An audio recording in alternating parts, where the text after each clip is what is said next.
Ay, good morning mga ka-drivers vlog. Ako ning i-flex lang ning kanina drivera, mga ka-driver. Helper ko niya nung year 2018-19. Di pa ko kabalo magmaniho. Siya ang nagturo sa akin hanggang ngayon. Mga ganito yung buhay ko ngayon, naging driver dahil sa kanya. Hindi ko wala sa isip ko nung tinuruan niya ako nga muntik na siya malaglag dahil sa tuloy ng pagpatakbo ko.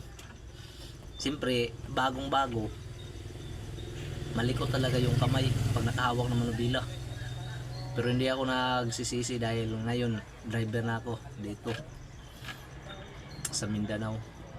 Ngayon nasa sa Maynila siya nag-drive siya sa trailer. Tingnan nyo, nag-drive sa trailer. Baka balang araw siya na naman ang magturo sa akin sa trailer driver, kasi tutorial siya eh.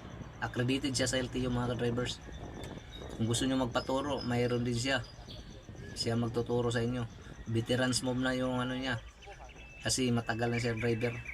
Dati 10 wheelers kami, doon kami nagtatrabaho sa Libis sa may Boxford, paggawa ng karton. Doon rin ako natuto na maniho dahil sa kanya, tinuruan niya ako.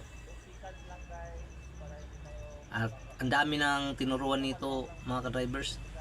Halos helper niya, marunong na magmaniho dahil sa kanya. Kasi bawat nag-helper sa kanya, tinuturuan niya.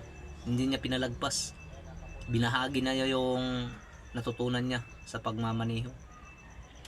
Taga-Dipolog ni siya mga ka-drivers. Gene Imperial. I-subscribe lang yung channel niya sa YouTube, Gene Imperial. Paki-subscribe mga ka-drivers. Hanggang dito na lang ako. Salamat Genie Imperial. Shout out dyan sa Maynila, sa may pier. Dyan siya nagtatracking mga ka-drivers. God bless all. Bye bye.